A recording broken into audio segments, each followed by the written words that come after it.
Hi guys, magandang araw. Kumusta kayong lahat? Sana nasa mabuti kayong kalagayan. My name is Jaila Abilino, Mix Vlog. Welcome to my YouTube channel. Ang hindi pa nakasubscribe, please don't forget to subscribe, like, comment kung nagustuhan nyo ang aking panibagong upload video. And pakiclick ng button below para ma-update kayo lagi sa aking panibagong upload video. At maraming salamat sa mga patuloy nagsusubaybay sa aking mga upload video. At maraming salamat sa nagsishare. Ang ating tatalakayin ngayon ay ang dapat natin matutunan sa ating buhay bago pa mahuli ang lahat. Ready ka na ba na matutunan ang pinakamahalagang aral sa iyong buhay? Masarap pakinggan kung sasagutin mong oo. Dahil kapag ikaw ay sumusunod, ito ay magsisilbing wake up call mo upang tingnan ang iyong buhay na may pagbabago at focus dito. At lalo na muling tingnan kung ano ang pinaka-importante. Dapat alam mo na ito ngayon. Kasi kung huli na ang lahat, paano mo pa magawa? Halimbawa, sabihin ng doktor na may taning na ang buhay mo. So ano ang mafe-feel mo? Ano ang maramdaman mo? 'Di ba magpapanik ka? Tapos hindi na masaya ang mood mo, hindi na masaya ang feeling mo dahil sinabihan ka ng doktor na may taning na ang buhay mo. So paano na kung hindi ka gagalaw ngayon? Paano na kung it's too late na ang lahat? O diba, sisisihin mo yung sarili mo, mag-iisip ka, pagsisisihan mo ang mga bagay kung bakit hindi mo ginawa, kung bakit sinayang mo yung mga panahon, oras. Puro ka magiging bakit at kung bakit wala kang nagawa para sa sarili mo, na wala kang nagawa para mag-improve ang buhay mo, na maging masaya ka, na makuha mo ang lahat ng gusto mo. Pero pag hindi mo nagawa yan at huli na ang lahat, ay hindi mo na maibabalik pa ang dati dahil ang nangyari ay nangyari na, tapos na. Alam mo naman natin na araw-araw, minuto, napaka-espesyal ng oras dahil umiikot ito. Ito ay resources na hindi kahit kailanman na mapapatigil. At ang isang bagay kapag nawala na ay hindi mo na rin ma-recover. Diba? Kung isipin, nakakalungkot lang. Kung iisipin natin, maraming tao ang nagsasayang sa kanilang oras, lalo na sa Pilipinas.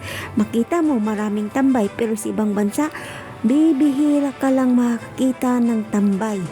Lahat nagtatrabaho. Marirealize lang ng tao ang oras kung gaano ito kaimportante kung huli na ang lahat. Kung ikaw ay makadaan sa bidyong ito at kung ano ang mapakinggan mo dito, gamitin mo ito. Kung ano ang matutunang mong advice sa bidyong ito dahil makakatulong ito sa iyo. Apply them to your life today. Huwag mong antayin na mahuli na ang lahat. Una ay ang kabiguan. Kung alam mong may matutunan ka sa isang kabiguan sa buhay mo, bakit ka matatakot? Yan ang malaking tanong para sa sarili mo. Bakit ka natatakot na mabigo? Takot ka bang kutyain ng ibang tao? Takot ka bang pagtawanan ng ibang tao? Takot ka bang husgahan ng ibang tao? Dahil ba iniisip mo na maaapektuhan ang iyong confident? Dahil takot kang makaramdam na kaawa-awa ka? Kung ako ang tatanungin, gusto ko itry. Mabigo man ako, wala akong pakialam sa kung ano ang ihuhusga ng tao sa akin. At least sinubukan ko. At least malalaman ko kung mayroon ba akong fighting spirit na gawin ang isang bagay. At may matutunan ba akong leksyon sa ginawa ko. Kung mabigo man ako, it's okay. At least I try. I don't care a lot people think about. in terms of how I might be judged. Kung palagi mong iniisip sa iyong sarili na hindi ko dapat gagawin ang dapat kong gawin, dahil iniisip mo sa sarili mo na takot kang mabigo, hindi ka mag-grow, hindi ka matututo, that's always your motivation to keep going after new things. Dapat may confident ka. Di baling irason mo, bahala nang mabigo ako. Ang importante, hinarap ko ang katotohanan. Learn to embrace your failure. Instead of letting them weigh you down, ang buhay natin ay weather lang. Minsan nasa taas tayo, minsan nasa baba tayo. Kaya, sumubok ka. Huwag kang matakot. Huwag kang mag-alinlangan. Buuhin mo ang sarili mo kung paano mo ito sisimulan. Lumabas ka sa iyong comfort zone. Sumubok ka ng bagong bahagi ng iyong buhay. Dahil ang kabiguan ay isang regalo sa atin. Failure teach us to accept ourselves as we are.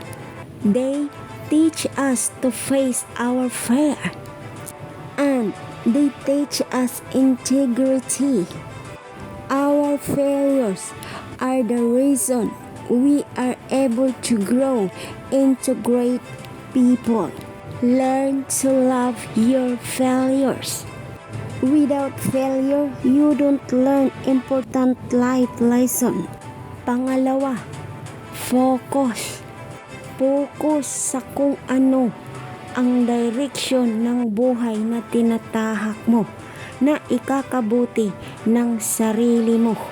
Dapat ngayon pa lang gumagalaw ka na dahil napaka-importante ng oras sa bawat ikot nito. Dahil kung ano ang ginagawa mo ngayon, yan ay makikita mo rin sa kinabukasan mo. Magbubunga ang lahat kung iyong pinaghirapan. Madali lang talaga sabihin na magbubunga, kaya mo, pero napakahirap gawin ang totoo. Dahil kahit ang sarili ko sinusubukan ko rin matuto. Yes, gumagawa ko ng motivation speech. Nag-a-advise ako, nagkikreate ako ng mga videos para yung ibang tao matututo rin. Pero in fact, sa aking sarili ay napakahirap ko i-applyan. Pero may panahon pa tayo, may oras pa tayo dito sa mundo para baguhin ang sistema ng ating pamumuhay, para baguhin ang ikot ng oras ng ating buhay. Susubukan natin ngayon ang imposible.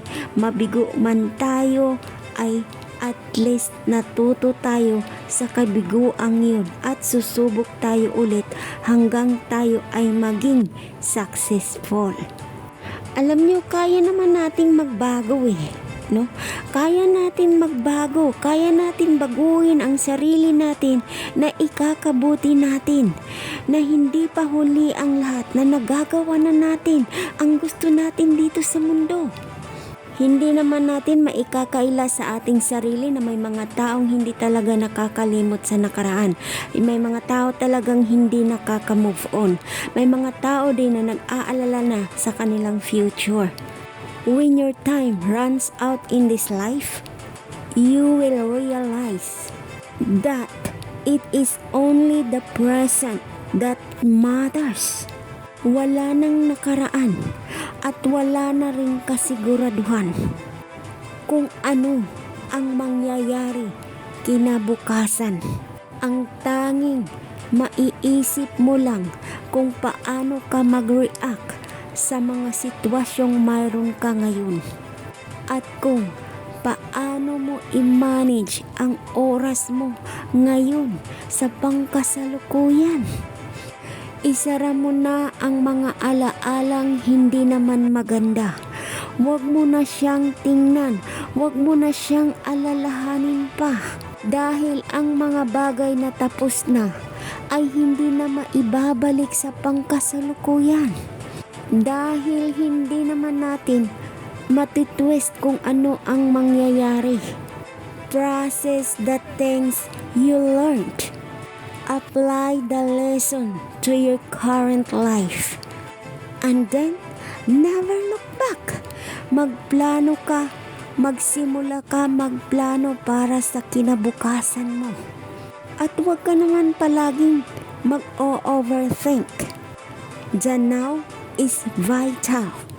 It is what you pass through every moment. Pangatlo, ang buhay mo. Mag-focus ka sa buhay mo. Bago ko ipagpatuloy, may itatanong ako sa inyo. Ano ang mangyayari kung sobra-sobra nyo dinidiligan ang halaman araw-araw?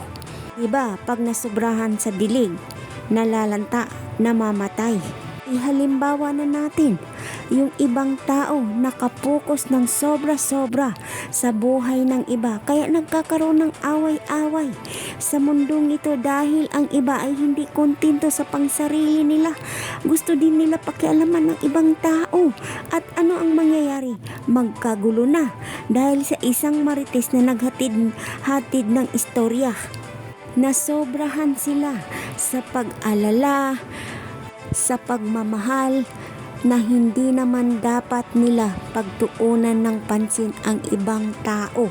Dapat ang sarili nila ang tuunan nila ng pansin dahil isa lang ang buhay natin dito sa mundo. Huwag na tayong makiaway pa sa iba. Huwag na tayong makipaghatid-hatid pa ng chismis sa iba. Focus to yourself. Buhay mo dapat ang tinutuunan mo ng halaga kung paano mo ito ma-improve. Alam nyo, hindi naman sasaya ang kapwa nyo sa ginagawa ng isang tao na makikialam ka na pati buhay ng iba ay pinapakialaman mo na. Ang matatawag dyan ay take of granted. Sa sarili mo, sa ibang tao, nakapokus ka na sa iba, hindi mo na napupukusan yung sarili mo. Ito lang ang masasabi ko. Focus to your goal. Focus to your life. Focus to yourself. Dahil nobody will help you one day. It's own yourself. Own your life. Mag-isa ka lang sa mundong ito. Yung ibang taong chinichismis mo, tinutulungan mo, pinapalagan mo, one day, pag ikaw ay nasa higaan na, hindi na sila makakatulong. Ang itutulong nila, prayer na lang. Paano ka na? Diba? Kaya habang may oras ka pa, palagan mo ang buhay mo, ang sarili mo, ang pamumuhay mo, para naman masabi mo sa sarili mo na ito pala ang buhay na hinahanap ko, ang sarili ko at paglaanan ko ng oras ang buhay ko.